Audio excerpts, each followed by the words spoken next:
Naam, nikukaribishe katika mshike mshike. Mimi ni Akida Kilango. Tukianza kutazama yale tuliyokuandalia leo hapa katika mshike mshike ni pamoja na kile ambacho kitajiri siku ya kesho kwa klabu ya Simba, ikiwa imezindua kauli mbiu inayokwenda kwa jina la Hii Tunavuka, ikiwa ni hamasa kuelekea katika michezo miwili ya robo finali ya kombe la shirikisho Afrika dhidi ya Al Masry ya Misri. Meneja wa habari na mawasiliano wa Simba Ahmed Ally amesema maandalizi kuelekea mchezo wa mkondo wa kwanza utakaochezwa nchini Misri Aprili 2 mwaka huu yanakwenda vizuri, huko kikosi cha mnyama Simba kikitarajia kuanza safari Machi 28 mwaka huu. Lakini kama kawaida yetu, tumeandaa mfululizo wa matukio kadha wa kadha kwa ajili ya kutengeneza hamasa, kuuza tiketi na kufanya mchezo wetu huu wa kesho, mchezo wetu huu uwe ni mchezo maarufu zaidi kati ya michezo yote itakaopigwa kwenye hatua hii ya robo finali. Kama kawaida, tutakuwa na kispika ambacho kitapita tawi kwa tawi, mtaa kwa mtaa kwa ajili ya kufanya hizo hamasa. Tutakwenda kufanya uzinduzi wa kispika siku ya tarehe 5 ambayo tutafanyia katika tawi la Mbezi, stendi ya Mbezi, sio Mbezi Magufuli na sio terminal, stendi ya vidaladala zile vya kwenda Bagamoyo, Msata, Mboga, Chalinze. Pale kuna watu wetu pale wa Simba. Hamasa yetu, tutakwenda kufanya uzinduzi pale, na itakuwa ni uzinduzi mkubwa kuwahi kutokea, kwa sababu inawahusisha wana Simba wengi, wana Simba wa Chalinze, wa Vigwaza, wa Bagamoyo, wote tunakutana pale Mbezi kwa ajili ya kwenda kufanya uzinduzi mkubwa wa hamasa ya kuelekea mchezo wetu wa tarehe 9. Kuelekea katika mechi hii, kutokana na ukubwa na umuhimu wake, pamoja na kwamba tuna kauli mbiu ambayo inafanya vizuri sana hivi sasa nchini Tanzania, kauli mbiu ya ubaya ubwela, lakini mechi hii specifically tumeamua kuitengenezea slogan yake ili kuongeza chachu ya hamasa kwa wanasimba kuelekea katika mchezo huu. Kauli mbiu yetu kuelekea katika mchezo wa tarehe 9 dhidi ya Al Masry inasema hii tunavuka. Ukisha sema hii, una pause kidogo, usiunganishe. Hii tunavuka. Wakati huo Ahmed Ally amezungumzia maandalizi ya Simba kuelekea mchezo wa kesho wa hatua ya 16 bora ya kombe la shirikisho la CRDB Bank dhidi ya Bigman FC ya Lindi utakaochezwa uwanja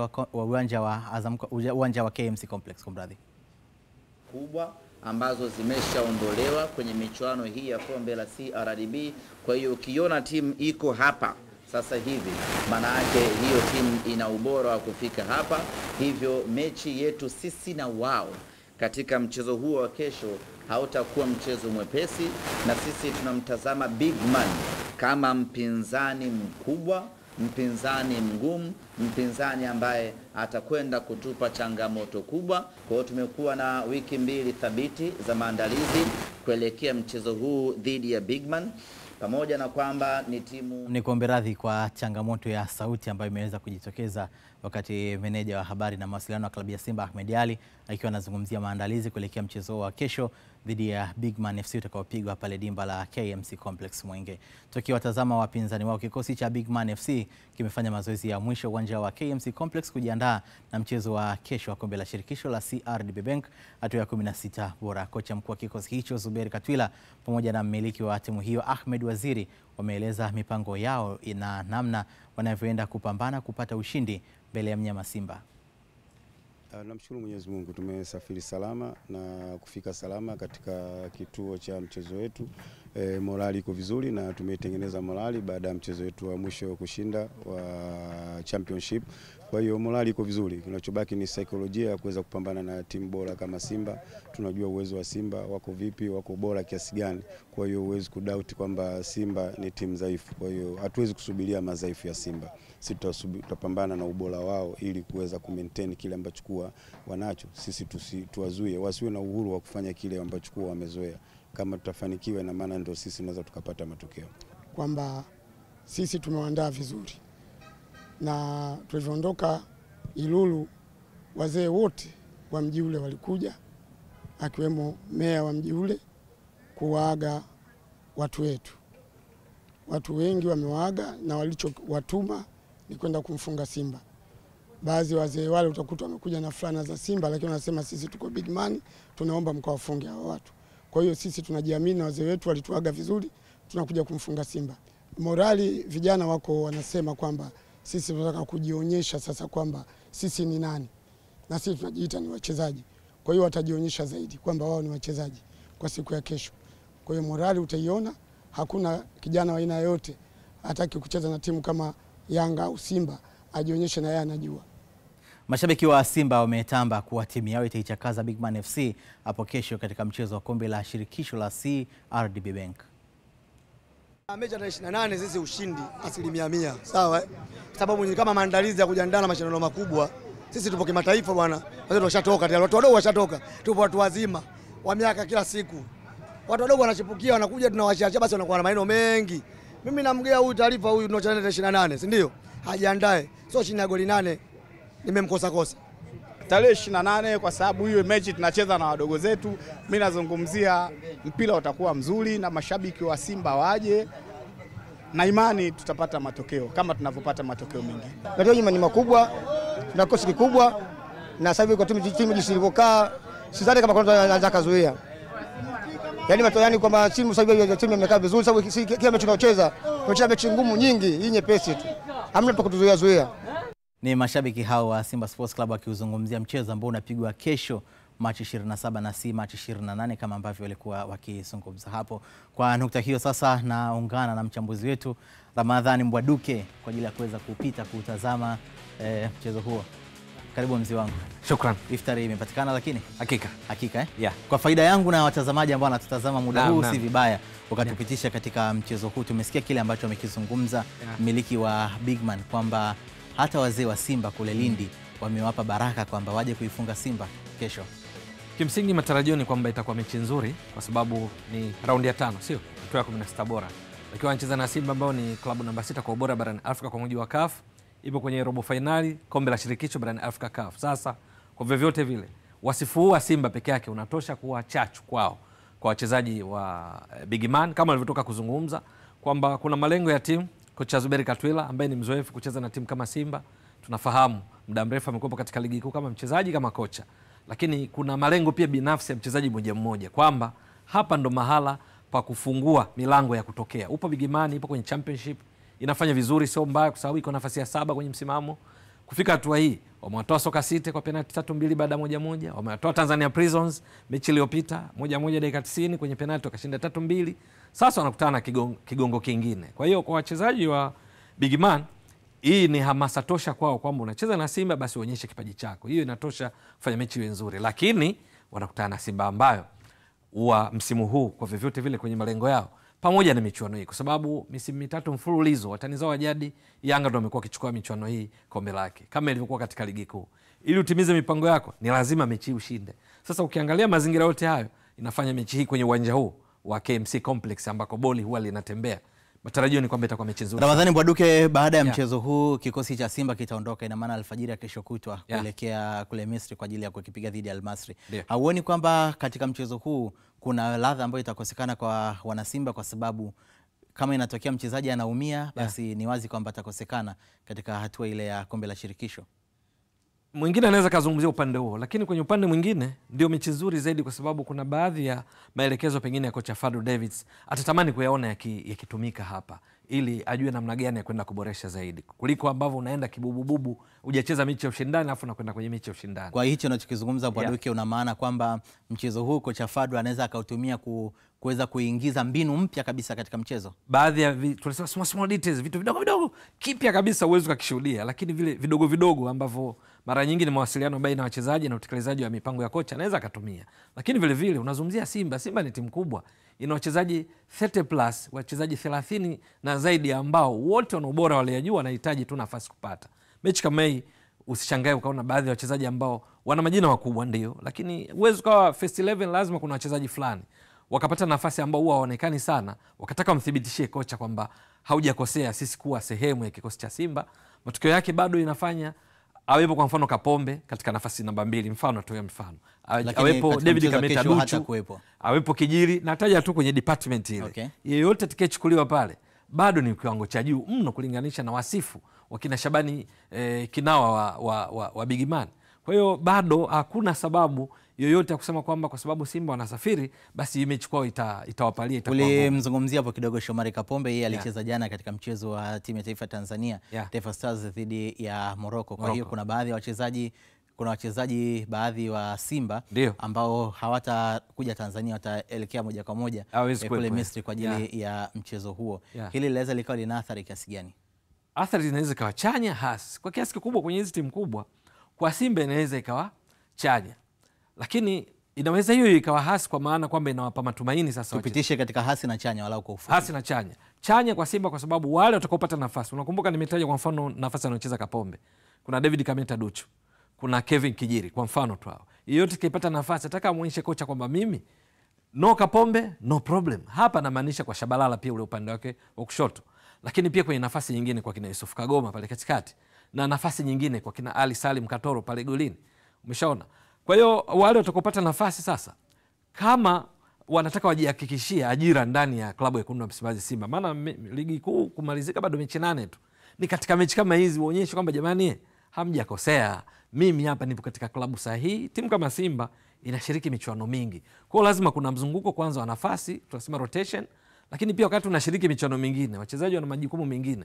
Unashindwa vipi kuonyesha kiwango chako dhidi ya Bigman ya Championship? Umezungumzia Bigman pia hapo. Kocha Zuberi Katwila anaingia na faida gani kwa sababu yeye amepata nafasi ya kuwatazama Simba Sports Club mara nyingi tofauti na wao walivyomuona yeye na wachezaji wake?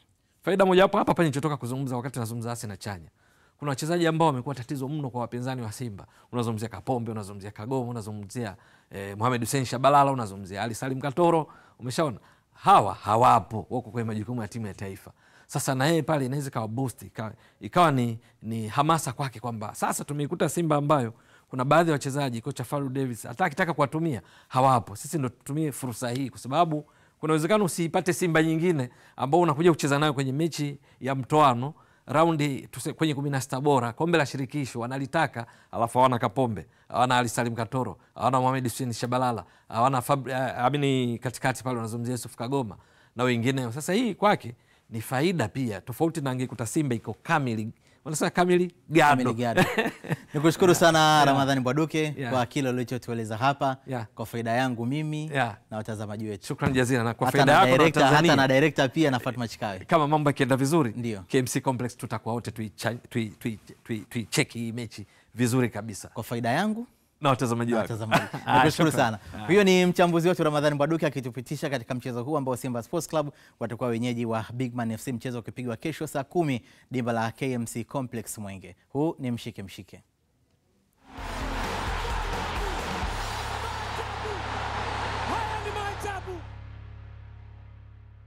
Endelea tena kutazama mengine tuliokuandalia hapa katika mshike mshike. Msafara wa timu ya soka ya taifa ya Tanzania Taifa Stars unataraji kuwasili nchini Ijumaa ya Machi 28 saa 4 asubuhi ukitokea nchini Morocco. Taifa Stars inaanza safari alfajiri ya kuamkia kesho katika mji wa Oujda uliopo kaskazini mashariki mwa Morocco ambako wametoka kupoteza kwa mabao 2-0 dhidi ya wenyeji wao Morocco, mchezo wa kuania kufuzu kombe la dunia 2026. Mwandishi wetu Masud Lihenye amezungumza na mkuu wa msafara Isa Bukuku kuhusiana na mipango ya kikosi hicho baada ya kukamilika kwa jukumu lililowapeleka nchini humo. Tumetumia zaidi ya, nakumbuka kwa haraka nimehesabu takriban masaa 9 angani mpaka tunafika Casablanca.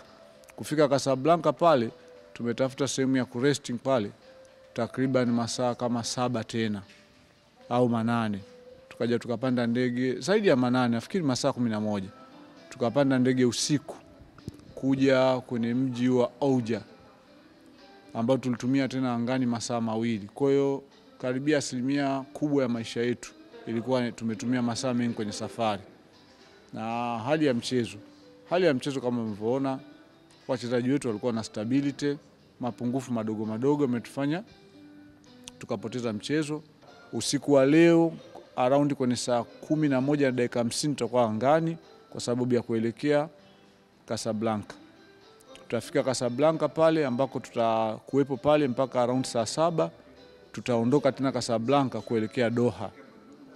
Doha pia pale tutaondoka kwenye muda wa jioni kwa sababu ya kuelekea Dar es Salaam ambapo tutafika tarehe 28 saa 4:15 kwa ndege hiyo ya Qatar Airways. Huo ndio urefu wa safari yetu na masaa yatabaki kwa yale yale, masaa 2, masaa 9, masaa 5.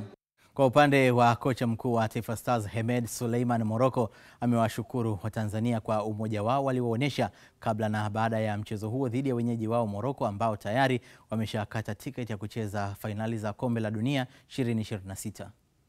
Nashukuru Watanzania wote, sio katika mchezo wetu wa jana walianza kuonesha nafasi zao za kutusapoti mapema kama ambapo wanafanya nyuma, na tumekuwa tunapiga kelele muda mrefu waendelee kutusapoti, tunapambana kwa ajili yao. So niwashukuru, wametuunga mkono na naamini kwamba tunasogea tunategemea sana nguvu zao, sio. Naamini kwamba tumetoka kule tuko nyuma kule. Zamani tulikuwa na style na zomea nini, lakini sasa hivi tumebadilika. Kwa hiyo ndio mpira uko hivyo, sio. Whatever happen, timu inafanya vibaya sometime, pia unajaribu kuhakikisha kwamba unawaunga mkono. Kwa hivyo niwashukuru Tanzania, wamekuwa wametuunga mkono. Na mimi naahidi tutapambana kadri ya uwezo wetu kuhakikisha kwamba tunafanikiwa. Bado tuna nafasi katika haya mashindano. Kwa hivyo waendelee Naam, ni kocha Morocco huyu akizungumza kile ambacho kimetokea katika mchezo wa jana, lakini akiwashukuru wa Tanzania. Licha ya kupoteza katika mchezo huo wa kundi E kwa nia kufuzu Kombe la Dunia litakalofanyika mwezi Juni mwakani nchini Marekani, Mexico na Canada, baadhi ya wachezaji wa zamani wa Taifa Stars wameonekana kuridhishwa na kikosi hicho kwa namna kilivyopambana. Mechi ya jana kiukweli ilikuwa ngumu kwa upande wetu, kwa sababu kwanza timu tuliocheza nayo timu ambayo ni kubwa, ambayo ishacheza Kombe la Dunia, ishacheza Kombe la Afrika. Kwa hiyo tumekutana na timu ngumu. Cha kufanya ni kuangalia kwamba hata kama tutakuja kurudiana nao na sisi tunajipanga vipi, kwa sababu kwenye mpira hakuna kinachoshindikana, lakini naweza kusema kwamba mechi ni ngumu. Na jana tulichokuwa tume sana ni kuweza kufanya marking tu, hatukuweza kushambulia sana, ila kwa mchezaji mmoja, kwa mfano nilivyomuona Kibu Dennis alikuwa kidogo anajitahidi, alifanya kile ambacho kinatakiwa kwenye mpira, kwamba mnaposhambuliwa basi na nyinyi at least muonyeshe mnafika golini kwa watu. Kwa hiyo pia ilikuwepo, lakini haikuwa sana. Kwa maana hiyo kwamba tuangalie kwamba mechi ya kwanza tumekosea wapi, ili mechi itakayofuata turekebishe yale makosa ambayo yalitokeza katika mechi ya jana. Maoni yangu mimi naweza kusema kwanza tuwapongeze vijana. Tuwapongeze, na ndio maana juzi walikuja media kama hivi nikawaambia kwenye mechi kuna mambo matatu. Kuna kufungwa, kuna kutoka draw na kuna kushinda. Lakini kwa jinsi walivyopambana jana tumeona kuna kitu walikuwa wanakitaka. Unajua kufungwa ni moja ya mchezo, lakini unaangalia na yule ambaye unacheza naye yukoje, kakuacha kwa kiwango gani au ana uwezo gani. Kwa maana hiyo mimi napenda kuwapongeza vijana, wamepambana kadri ya uwezo wao. Ni wachezaji wa zamani hao. Lakini licha ya timu ya taifa ya soka ya Tanzania Taifa Stars kupoteza mchezo wa kuwania kufuzu Kombe la Dunia 2026 dhidi ya Morocco, wachambuzi wa soka wamesifu kiwango cha timu hiyo, wakiamini kimepiga hatua kubwa kulinganisha na miaka ya nyuma ambapo kilikuwa kinapata wakati mgumu zaidi kucheza dhidi ya mataifa makubwa ya soka barani Afrika.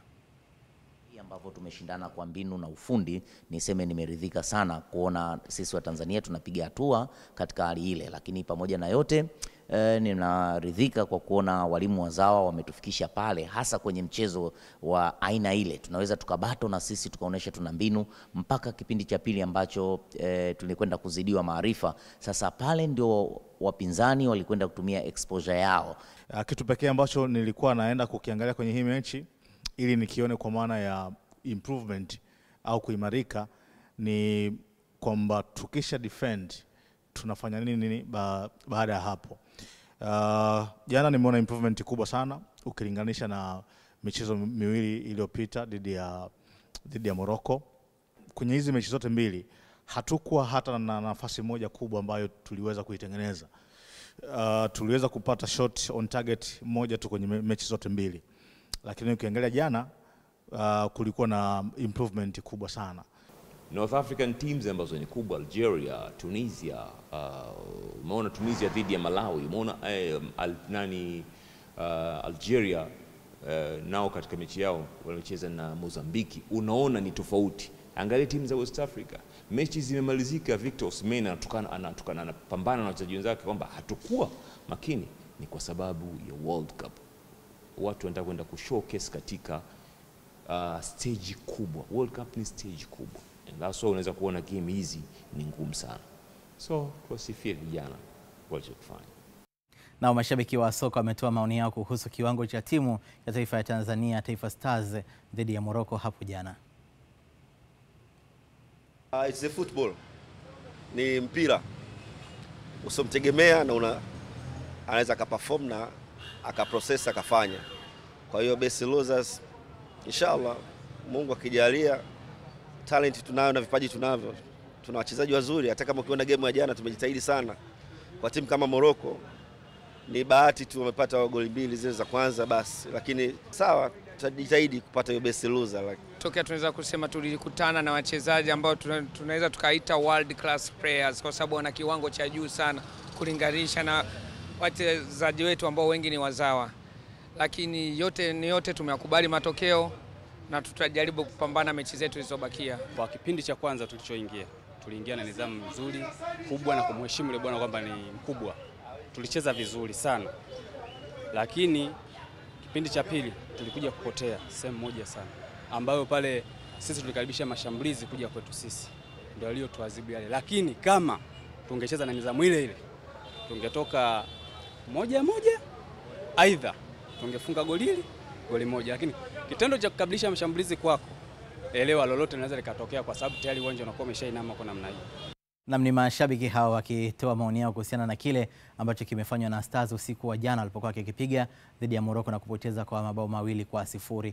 Na sasa na kupitisha katika kile ambacho umeweza kutuandikia kupitia katika akaunti zetu za mitandao ya kijamii, na kwanza tutaanza kwa kutazama maswali. Umekionaje kiwango cha Taifa Stars licha ya kupoteza mchezo wa kufuzu kombe la dunia dhidi ya Morocco? Hili ilikuwa ndilo swali ambalo tulikuwekea katika akaunti zetu, lakini sasa tutazame kile ambacho umetuandikia kupitia ukurasa wetu wa Instagram.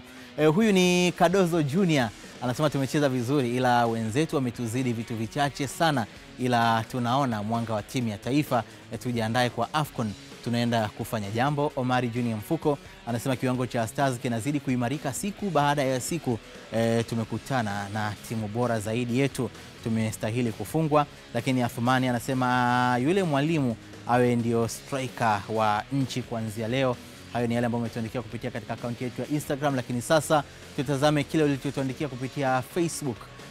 Tutapita sasa katika akaunti yetu ya Facebook kuweza kuangalia pia napo umeweza kutuandikia kitu gani kuhusiana na swali ambalo tulikuwa tumekuuliza hapo. Justus Waziri anasema timu yetu imecheza vizuri sana, hasa ukilinganisha na pressure ya mchezo wa jana. Wachezaji wetu wameanza kuelewa jinsi ya kucheza michezo migumu. Ina uhakika mechi 2 zilizobaki tutafanya vizuri sana inshallah. Kikubwa makocha wetu ajitahidi kuongeza ujuzi, maana mwakani tutacheza World Cup, nadhani alimaanisha AFCON hapo. Emmanuel Mtinya anasema kiwango kinaonyesha kuwa timu ina uwezo mkubwa wa kushindana na timu kubwa. Kucheza dhidi ya Morocco ni mafanikio yenyewe, ingawa walipoteza, walionyesha nidhamu ya hali ya juu, ari na uwezo wa kupambana hadi mwisho. Kikosi kinaonekana kuimarika, kuna nafasi nzuri ya kufanikisha ndoto ya kufuzu. Salome Sanga anasema Taifa Stars tunayo na tunatamba nayo, taratibu tunasogea nchi ya ahadi. Wachezaji walipambana sana japo kocha alitolewa kufanya sub, ila yote kwa yote timu ipo vizuri, tuendelee kuisapoti, tutafika tu tuendako. Hayo ni maoni ambayo umeweza kutuandikia kupitia Facebook, lakini X zamani Twitter.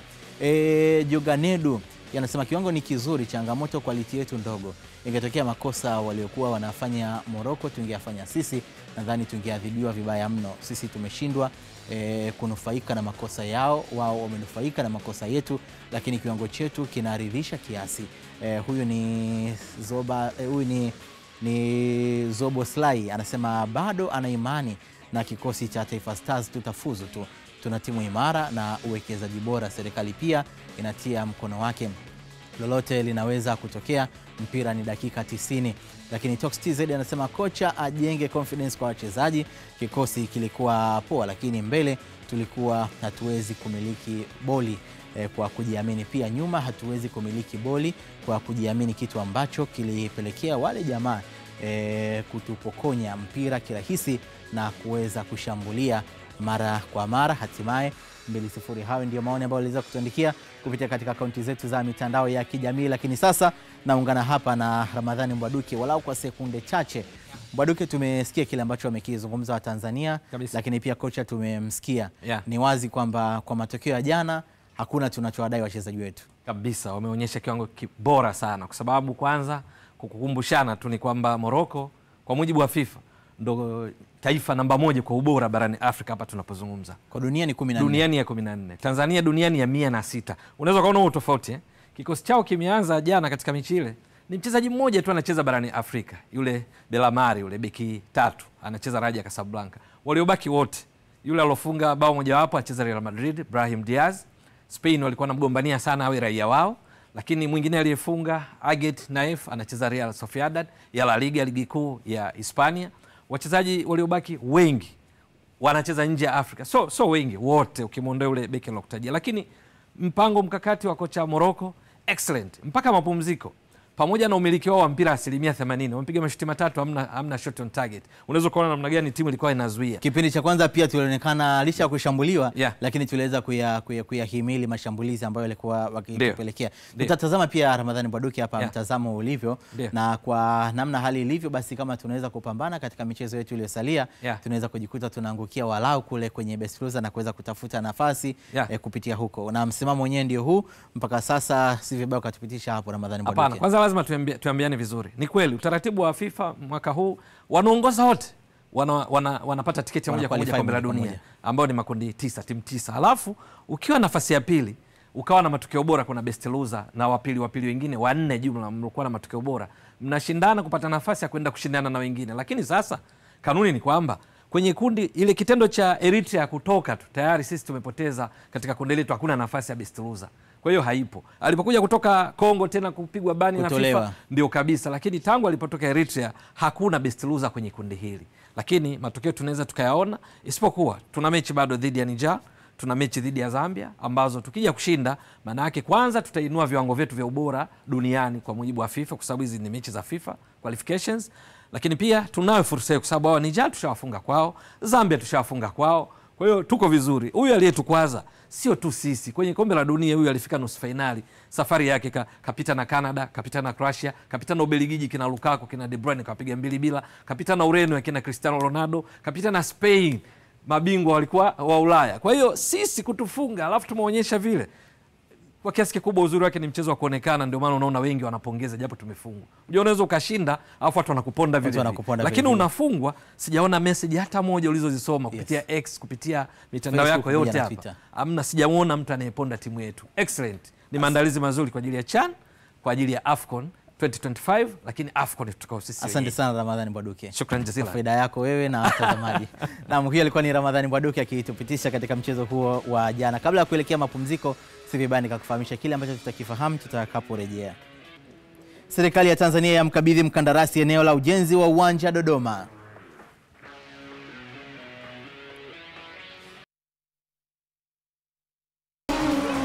Huni mshike bado upo nami Akida Kilango. Kocha mkuu wa timu ya soka ya taifa ya Uganda maarufu The Cranes, Paul Put, amesema kikosi chake kilistahili kushinda mbele ya Guinea kwa namna walivyokuwa na mchezo mzuri. Hapo jana wakiwa nyumbani uwanja wa taifa wa Mandela, Uganda wameifunga Guinea bao 1-0 katika mchezo wa kundi G kwa nia kufuzu fainali za kombe la dunia 2026. Goli la pekee likifungwa na Alan Okello dakika ya 36 kipindi cha kwanza cha mchezo. First of all, a deserved win. Nafikiri kwanza kabisa ni ushindi tuliostahili. Kwa namna tulivyocheza vizuri, ni bahati mbaya uwanja haukujaa, hivyo wamekosa mengi. Tumepambana, tumecheza soka safi na tumemaliza mchezo, japo hata kipindi cha kwanza tulikuwa na nafasi nzuri kwa aina ya muunganiko wetu mzuri. Najivunia wachezaji wangu na niwapongeze kwa namna walivyopambana dhidi ya timu kubwa kama Guinea. Played a big team like Guinea. Tuligeukia sasa kombe la CRDB Bank. Stand United chama la wana inakuwa timu ya 4 kutinga robo finali ya michuano ya kombe la shirikisho la CRDB Bank msimu huu wa 2024-25. Stand United wanatinga hatua hiyo baada ya kuifunga Giraffe Academy mabao 3-1 kwenye mchezo uliopigwa katika uwanja wa CCM Kambarage mkoani Shinyanga. Stand United inaungana na timu za Mbeya City, JKT Tanzania na Singida Black Stars ambazo tayari zimeshatangulia kwenye hatua hiyo ya robo finali. Kwa upande wangu hapo nilivyoona, maana nimekosa goli kama 3 za muhimu. Nadhani inasimama tu katika upande wa Stand United. Ni timu bora, timu kubwa, ni timu ambayo inashiriki championship tofauti na mimi. Vijana wangu hapa kwa ujumla wamekuja kujifunza. Kwa hiyo mimi ninarudi mkoani kwangu. Narudi kabisa nikiamaanisha kuwa vijana wangu kuna kile ambacho wamekipata juu ya hii mechi ya leo, japo tumepoteza, lakini kuna kitu wamekipata. Nami kama mwalimu wao kuna kitu ambacho nimejifunza juu ya Stand. Ninapaswa nifanye nini ili kuweza kuwa na matokeo tena pindi nikutanapo na timu kama hiyo. Kipindi cha kwanza tulipoteza umakini hasa eneo la umaliziaji, lakini tulivyoingia ndani tulikwenda kuelezana na mpango kazi wetu. Kipindi cha kwanza tulisema tuwaheshimu hawa pia kwamba ni timu ambayo tuifahamu, na ukiangalia sisi ratiba yetu ni ngumu kidogo, tunatakiwa tutoke hapa twende Mbeya. Tushakubaliana tucheze pia kwa tahadhari, lakini kipindi cha pili tulivyorudi tuliambiana tunahitaji kupata matokeo katika mechi ili tuende raundi inayofuata, na vijana walifuata maelekezo na kufanikiwa kupata hizo goli 3. Sehemu gani ulihisi kuna shida ama timu ya Giraffe walikuwa kidogo wazuri? Tulikuwa tuna shida kidogo kwenye midfield na eneo la umaliziaji. Umeona hata mabadiliko niliyofanya ilikuwa katika maeneo hayo. Mashabiki wa Yanga jijini Dar es Salaam wametema cheche kuelekea kwenye mchezo wa hatua ya 16 bora ya kombe la shirikisho la CRDB Bank dhidi ya Songea United utakaochezwa Machi 29 mwaka huu katika uwanja wa KMC Complex. Ushindi kama kawaida. Ila sasa ninachoomba mimi kitu kimoja. Tukiwapiga nyingi wasije wakatukimbia. Kwa sababu gani? Sisi tukishinda nyingi watu wanakimbia. Tukishinda nyingi watu wanakimbia. Matarajio yetu ni ushindi kwa sababu tunahitaji vikombe vyetu virejee Jangwani. Hatuna kitu cha kupoteza dhidi ya kuhitaji ushindi tu peke yake. Ni hatua ya knockout kwamba inahitaji mtu apite ili ukapambane wa mbele yako. Kwa hiyo si matarajio yetu sisi ni ushindi tu. Mechi ya tarehe 29 si kama kawaida yetu. Kupiga nyingi kawaida na ushindi lazima. Kwanza nahisi kama leo si watarudi wachezaji wetu waliokuwa timu ya taifa, hata kama sio wao wapo, waliokuepo hiyo kazi wanaweza kuifanya. Na wataifanya kazi kama wanavyofanyaga wengine.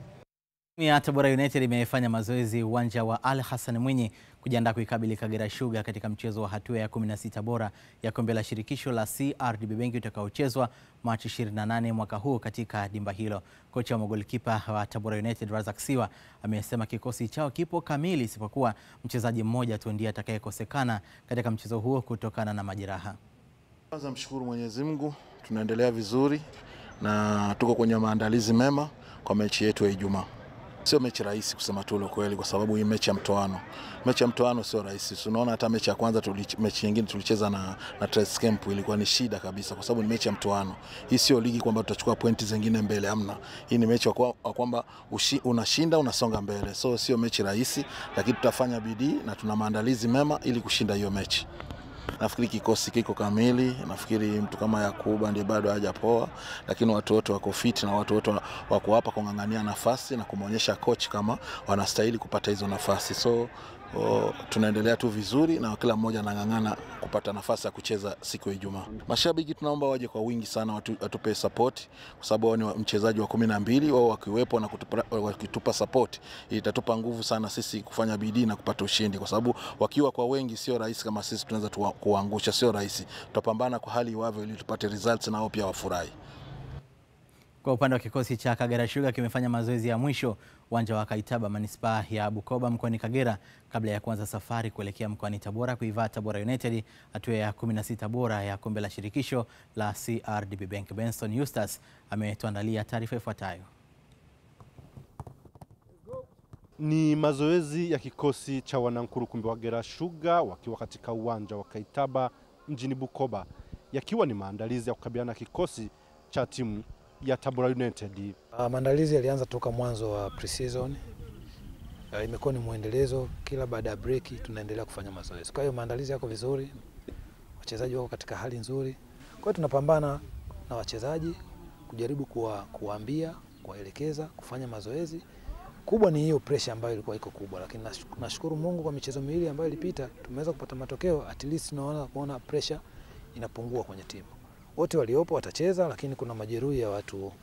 Kuna Nolo aliumia enka, lakini kuna Bukenya ambaye amerudi, kuna Chilo ambaye amerudi, lakini walosalia wote wako sawa, na naamini ambaye atapata nafasi ataenda kupambania timu. Kagera Sugar na Tabora United watakutana Machi 28 mwaka huu, ikiwa ni michuano ya CRDB Federation Cup.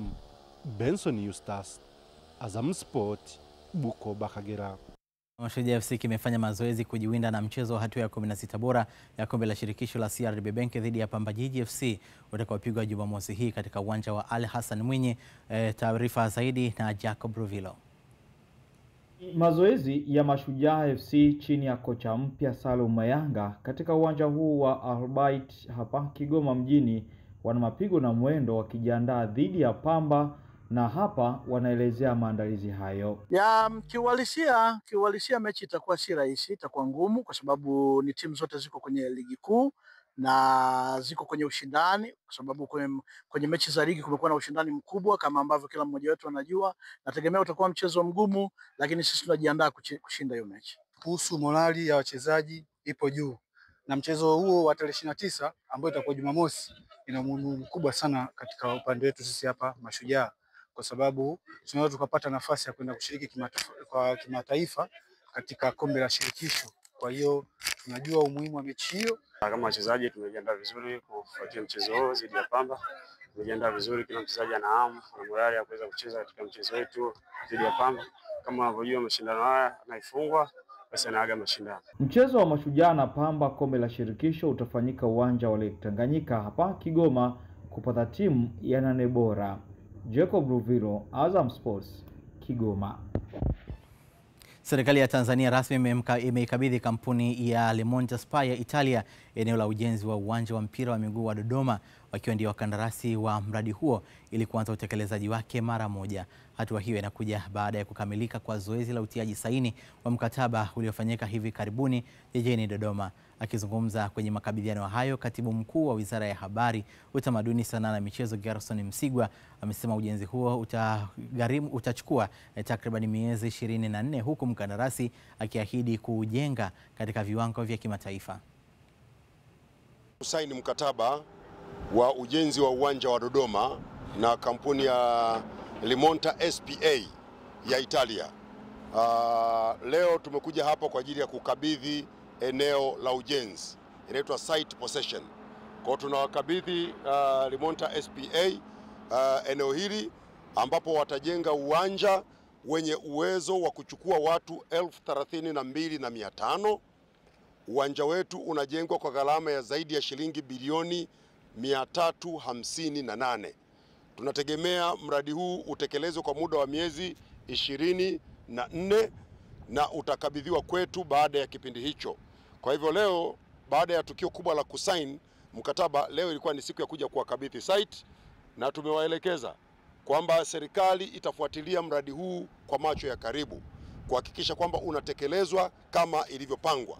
Mheshimiwa Rais Dr. Samia Suluhu Hassan anataka kuona Dodoma ina uwanja ambao serikali imeahidi na uwanja ambao umeahidiwa kwenye ilani ya uchaguzi ya Chama cha Mapinduzi. Na tumekubaliana na kampuni ya Lemonta kwamba baada ya kusaini haraka kazi zinaanza. Kama mnavyoona, vifaa tayari tumeshaanza kuvileta.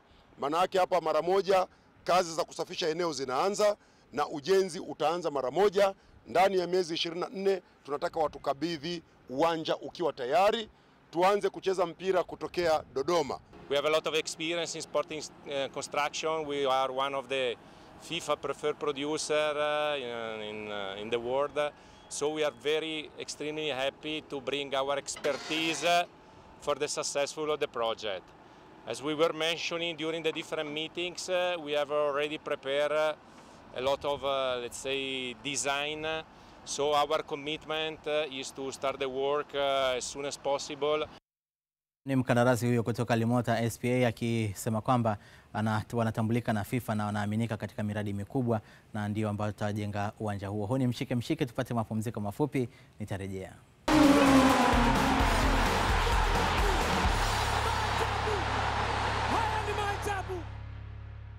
Kwenye mshike uko nami Akida Kilango. Kikosi cha KenGold kimeendelea na maandalizi kuelekea mchezo wao ligi kuu ya NBC Tanzania Bara dhidi ya matajiri wa jiji Azam FC utakaochezwa Aprili 3 dimba la kumbukumbu ya Sokoine mkoani Mbeya. Mbali na maandalizi ya klabu hiyo, nyota wa klabu hiyo kiungo mshambuliaji raia wa Ghana Bernard Morrison ameweka wazi hatima yake juu ya ni lini atarejea tena kusakata kabumbu. Kakuru Msimu kutoka Mbeya na taarifu zaidi. Hapa ni kwenye uwanja wa kumbukumbu ya Sokoine ambapo inashuhudiwa KenGold wakiendelea na maandalizi ya kurejea kwa ligi baada ya kusimama kwa muda. Katika mahojiano na vyombo vya habari, Morrison anaweka bayana msimamo wake wa kutoingia uwanjani japokuwa amekiri kuendelea na mazoezi mepesi nje ya uwanja. Kwa sasa nimeanza mazoezi lakini siko tayari kabisa kucheza kwa sababu nimeumia muda mrefu, nimekaa nje zaidi ya mwaka.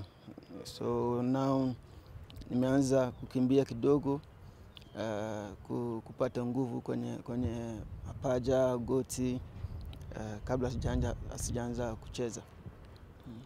So in a few weeks inshallah nitakuwa tayari. Tangu kusimama kwa ligi, wachimba dhahabu hao kutoka mitaa ya Chunya walikuwa nje ya mji wakijifua ili kurejesha matumaini ya kuendelea na mikiki ya ligi kuu. Kocha msaidizi Omar Kapilima na kocha wa viungo Uhuru Selemani wanaeleza kufanyia kazi mapungufu yote walioyabaini. Nisema wachezaji wamerudi salama, tumeanza mazoezi takriban na wiki sasa, tumepata mchezo mmoja wa kirafiki lakini tuna mwendelezo mzuri kwenye mazoezi kuona kwamba mchezo wa tarehe 3 dhidi ya Azam tuweze kupata matokeo. Sisi binafsi tulipumzisha akili tu, lakini mwili ulikuwa unaendelea kufanya kazi na hii wiki tumerudisha akili sehemu ya mchezo, kwa hiyo matarajio ni makubwa. Nategemea kupata matokeo katika michezo mingi ambayo inafuata. Katika mchezo wake wa kwanza baada ya kurejea kwa ligi, KenGold wakiwa nyumbani watawakaribisha wanalambalamba Azam FC Aprili 3 mwaka huu kwenye dimba la kumbukumbu ya Sokoine. Kakuru Msimu, Azam Sports, Mbeya.